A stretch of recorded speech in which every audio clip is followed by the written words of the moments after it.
All right, welcome back to the Hovis Huddle podcast. Today, I'm talking with Kevin, and we're diving deep into one of the more confusing parts of Medicare. That's right, folks. A little something called IRMAA. Now, if you've never heard that term before, it stands for Income-Related Monthly Adjustment Amount. And that's not something that sounds super government official, government-tastic. I don't know what does. What it really means is that some Medicare beneficiaries pay more for their Medicare Part B and Part D, as in dog. The tricky part is that Medicare doesn't look at your income today. They look back for your tax returns 2 years ago. And that's why some people who are just retired, they sold property, or they took a large IRA withdrawal, sometimes get a surprising letter from the Social Security Administration.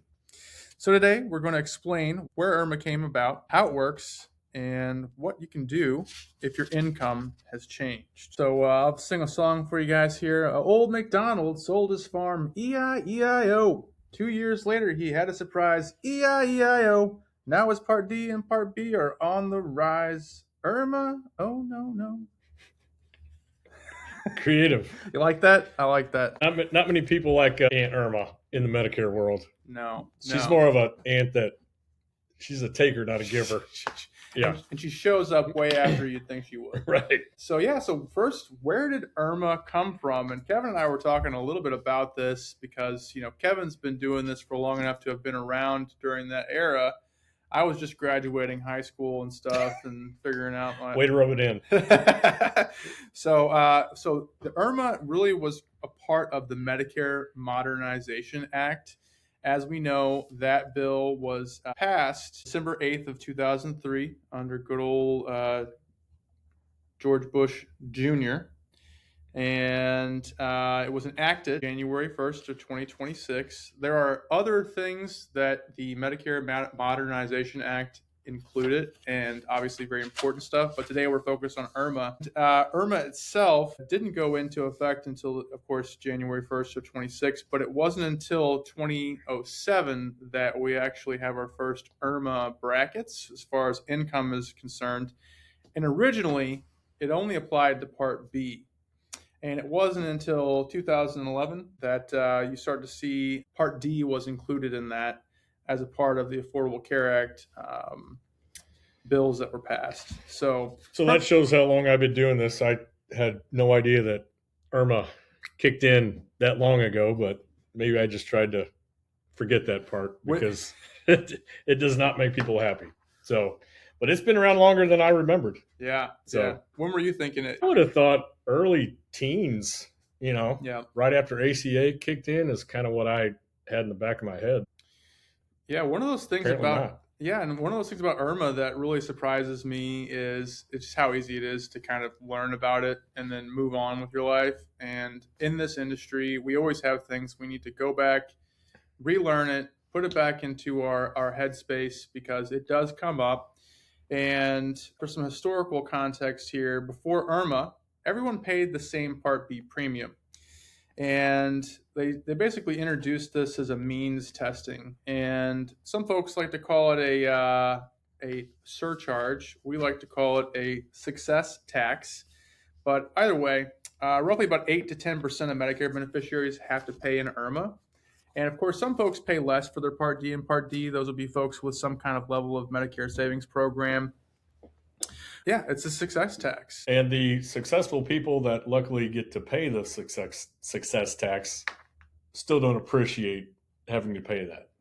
Now, most people that don't pay it don't really feel sorry for the ones that do have to pay it because you have to make a pretty sizable income to have to start paying that IRMAA increase. But even the ones that are making good money and have to pay it, they're not happy about it.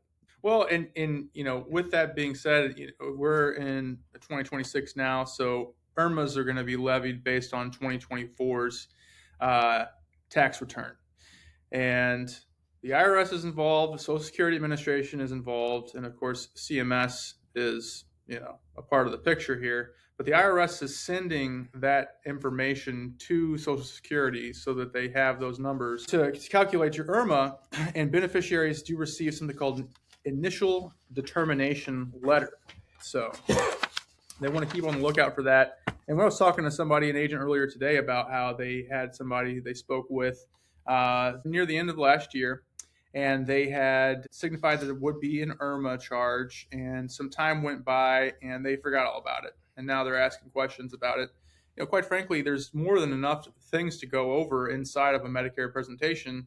And sometimes some of that falls through the cognitive cracks. You're not going to remember everything. And IRMAA feels like an easy one to forget. What's your experience with that? People being surprised after you've talked about it, or? Well, I usually, and a lot of times these are kind of general numbers. We have the schedule based on your single or jointly filed tax returns from 2 years prior. It's a modified and adjusted gross income number is the number they use to calculate that. And as Medicare advisors, we are not income tax experts. That's why we always like to say, verify all these numbers with your tax professional. Mm-hmm. I can give you the guidelines and you can kind of estimate what your MAGI would be from 2 years ago. But also, a lot of times, a client doesn't really want you to know how much they're making. But that's why I just pull up the schedule and say, based on where you think you're going to be from your income 2 years ago, this is what your Part B IRMAA and or your Part D IRMAA is going to be at. One of the other interesting things that came up in a conversation with an agent over the last week was he was taking care of some stuff for some family members, and finances was a little bit of a close to the chest thing, particularly for his family. So, bear in mind that if you're going to take care of a father-in-law or another relative, in that capacity, you are their insurance agent. Okay, so there are things that you could tell them what an IRMAA is, and you can give them the brackets so that they can look for themselves. But it's not something really to be bashful about, I suppose. It's their prerogative, whether or not they want to share that information with you, whether you're just a relative or an agent who is a relative or just an agent. But yeah, them having some awareness of it and covering it is important. So one of the things that we understand, though, also, other than the fact that I didn't realize Magi was anything other than the three wise men who visited the manger, is that your income isn't always stable in retirement. And that's why IRMAA ends up being a surprise for people a little bit past turning 65. Things can change as far as your income based on other events that occur in your financial life. So we have some examples here that we're going to talk about. We're going to kind of go over. But bear in mind also that we wanted to make this episode fairly evergreen. So we're not going into specific brackets and numbers for 2026. We are going to include that in the show notes for people to take a look at. If they don't change the rules drastically this year, it's going to be the same. Those brackets will just change and adjust. So one example, Kevin, if you want to roll us through this one. All right. So this does happen a little more in more rural areas, say the central United States. Somebody has a farm sale. Typically, farmland has really increased over the last 10, 15 years. So a Missouri farmer sells his family land, generates an income that year of $600,000. Woo! Must have been a small farm. Most people want to celebrate that until Aunt Irma comes to the table. So 2 years later, if he received the money now, he's still going to be paying that Irma 2 years down the road. So obviously the client tells his agent, but I'm retired now. Well, that's not how it works, So one option is, which we'll probably get to later, is can we appeal the IRMAA process? Get into that a little bit later. Yeah, so save yourself with bated breath here on that next piece. The other time would be, let's say, for instance, somebody takes a one-time IRA withdrawal, whether it's to pay off a house, help the kids, or buy that lakefront property they've always been wanting. 2 years later, of course, an IRMAA can occur. Our next scenario would be you call it the widow surprise. The widow surprise, which is like a cocktail I used to make, but not. They don't sell 151 anymore, actually. So in this scenario, a couple has filed their taxes jointly. One of the spouses passes away. Now the surviving spouse is filing single versus joint. IRMAA thresholds drop dramatically. This is one of the most common shocks to anybody that has to deal with IRMAA. Yeah, that's because you have a filing single or you have a filing jointly, and of course that would skew your numbers as far as that's concerned. Next one would be the Roth conversion year. Financial advisors recommend a large Roth conversion in this example, which could potentially be a great tax strategy long term, but that would also trigger an IRMAA. So this is a really good thing for agents to understand because as an agent, you're always out there pursuing referral relationships with folks. And if you were to work with a CPA, if you were to work with a financial advisor, these would be great hooks to kind of come in and offer some value add support for them and their clients who experience these or may experience these issues. So I recommend thinking about this as a hook when you're going in and calling on financial advisors and CPAs as potential referral partners.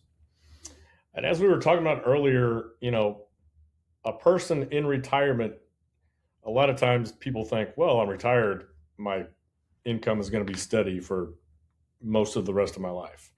But with any of these situations that we're talking about right now, especially if somebody decides to do a raw conversion or, sell a chunk of land, or these are most of the time one-time situations. And how to deal with that is, let's say somebody has not triggered an IRMAA when they first turn 65 or when they first get on a Medicare plan.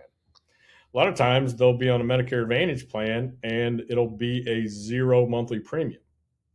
Now you're still going to pay your Part B. That's going to automatically come out of your Social Security check, or you need to write a check to the Social Security.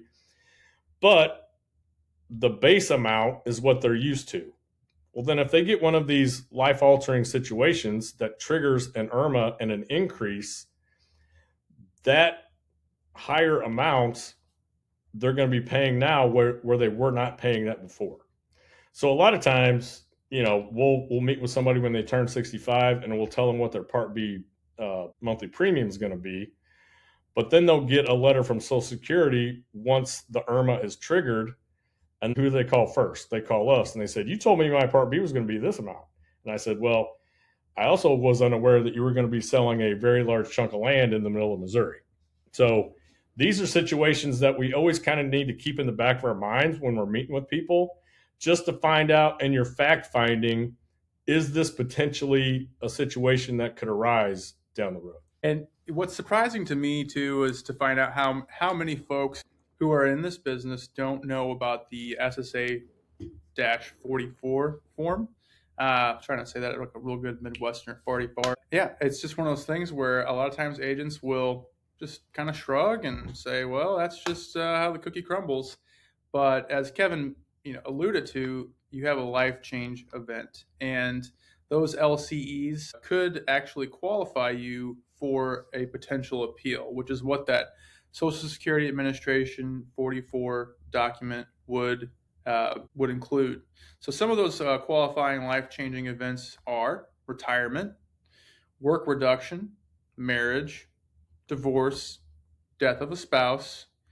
You also have loss of income-producing property, and then loss of a pension income. So you would complete that SSA-44 form, provide proof, estimate your new income, and then submit that to the Social Security Administration. I know it's not something that comes up all the time, but have you found relative success with that? Anytime we do use it, I always preface from the very beginning, this is not guaranteed. We can go through the process and do everything we're supposed to do and how we're supposed to do it, but it's still up to Social Security to make the final determination.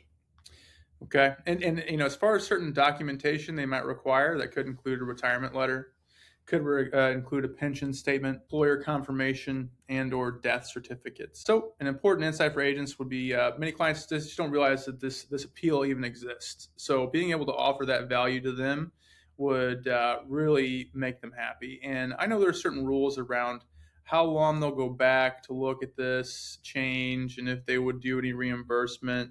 If you can catch it within 3 months of the life change, that's ideal. That's optimal. So practical advice for agents, just warn your clients turning 65. Ask them about their income. They don't have to necessarily tell you, but you can at least show them the thresholds so that they can see for themselves and be able to look out for it. Also, watch for your retirement timing. If someone retired last year, they may qualify for an IRMAA reduction.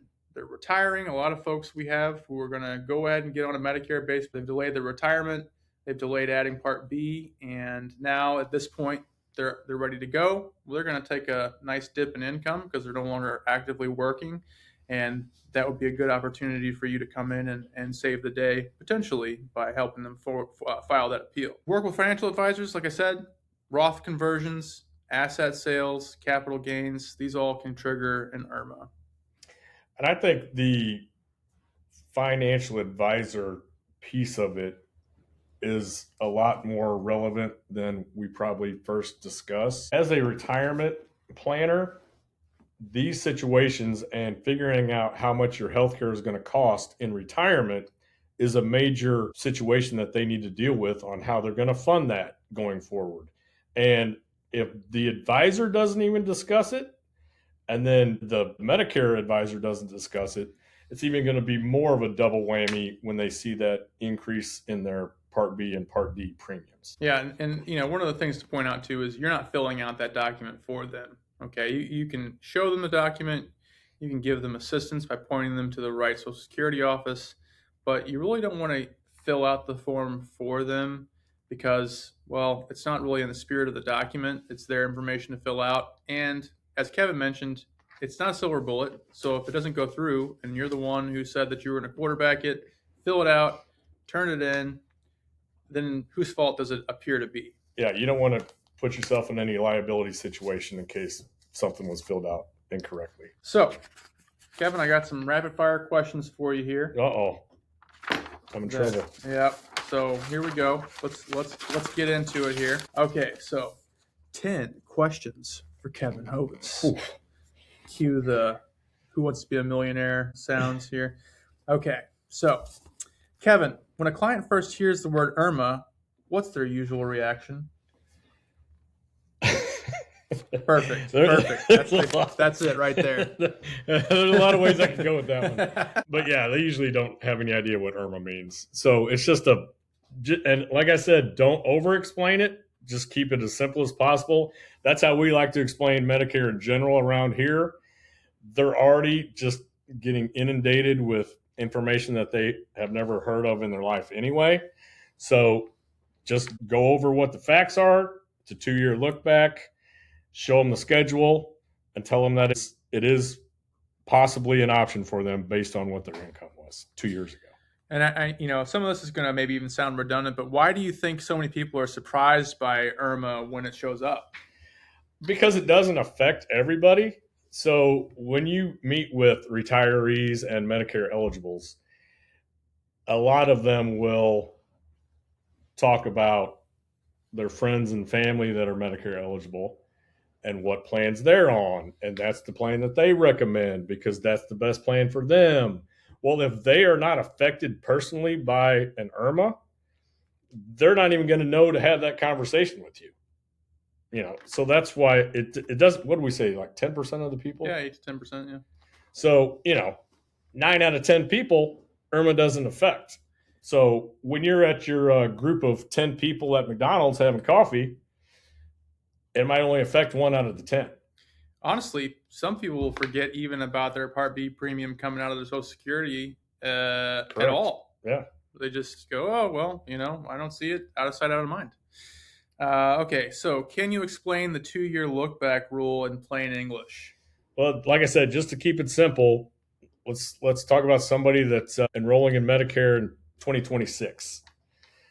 They may have cut their income down to almost nothing in 2025, but the calculation is off of what their adjusted gross income was in 2024, which is hard for a lot of people to comprehend because they're not receiving that income currently, but that's just the way it is. And it always looks back 2 years, every year going forward. Yeah, I heard an analogy. It was Medicare drives the car forward while looking in the rearview mirror. So I don't know if that's really helpful or not, but what are the most common life events that trigger an IRMAA? I think we've talked about that. Yeah, I think we hit those Yeah. larger influxes of income that can increase your overall adjusted gross income for that calendar year. Have you ever had a client come in absolutely shocked by their Medicare premium? I'd probably say most of them, especially when we start going over, they hear about all these zero premium plans. Uh-huh. And a lot of people, if they've never really done any homework on Medicare, just think I've worked all my life. I've paid into Medicare out of my paycheck. I'm eligible now at 65. Medicare shouldn't cost me anything, and it shouldn't cost me anything when I go to the doctor or the hospital. I'm on a $0 plan. I don't understand. Right? But we all know that that's not the case. Let's see. Are there certain financial decisions that people make without realizing they might trigger an IRMAA? We've talked about that. These aren't the best questions. The Gen Z producer wrote these. I'm just kidding. I did last night. What is the SSA form, and when should someone consider filing it? I can answer that one. It's to appeal your IRMAA determination, and you should fill it out as soon as you know what your IRMAA determination is. You think somebody could maybe fill it out if they kind of see it coming down the pipe? Yeah, I've had, once people first get their Medicare card 2-3 months prior to becoming eligible, we start going over everything. We've got some people that they really want to learn about Medicare as soon as they possibly can. So they'll call us 6 months prior to becoming eligible. A year sometimes. So if we start going over how it all works, what your two basic options are, Medicare Supplement or Medicare Advantage, then we start going over the possible costs, then that could get them started, because if they know what they were making 2 years prior and they can see that they're going to have an increase in their Part B and Part D, go ahead and fill it out. Go ahead and get on it. All right, I'm going to skip question number 9 here and see what number 10 has to offer. What advice would you give someone approaching Medicare age who wants to avoid surprises with IRMAA? Well, I think we're kind of circling the drain here. Big financial boons or impacts can impact your Part B and Part D premium. So be shrewd about how you pursue those and be aware that there will be an aftershock. Sound about right? Correct. Okay. So, guys, this really concludes our IRMAA conversation. We're not ready for the music just yet because I got a special bonus section I want to throw out. So Lacey had given me a calendar because I'm Mr. Dad Joke around here at Hovis & Associates. And so she gave me a calendar, and I realized I had like so many days that I haven't actually flipped. So I'm going to speed read some of these jokes to you guys here. What concert costs just 45 cents? No idea. 50 Cent featuring Nickelback. There you go. Why don't mountains get cold in the winter? They wear snow caps. What do you call an igloo without a bathroom? An egg. How do cows shop? Catalogs. How do frogs invest their money? They use a stock croaker. That was probably the worst one so far. Yeah. How do cows stay up to date with current events? They read the newspaper. How do mice floss their teeth? String cheese. How do trees access the internet? Well, that one should be obvious. They log on. How do you cook an alligator? A crock pot. How does a taco say grace? Let us pray. How does carbon dioxide make soda bubbly? It obeys the laws of physics. How does Vin Diesel keep in touch with the Fast and Furious crew? On a Zoom call. How does the moon stay up to date? It follows current phases. There's a few more to go here, guys. How is cornbread like the army? They're both made out of a lot of kernels. How is my wallet like an onion? Every time I open it, I cry. How many tickles does it take to make an octopus laugh? 8. Apparently 10. All right, just a few more here. How do you tell the difference between a bull and a cow? It's either one or the other. All right, guys. Well, thank you so much for joining us for episode 3 of the Hovis Huddle podcast. We wanted to make it short, sweet. We covered IRMAA. It's knocked out. All your questions about IRMAA, you already know the answers. And if not, what are you doing? Listen to the podcast. Call us up. If you're an agent and you're wanting to figure out how to work with Hovis & Associates, feel free to reach out. Our information will be beneath this podcast. And otherwise, thanks for joining us. Have a great rest of your day, week, month, year. You know it.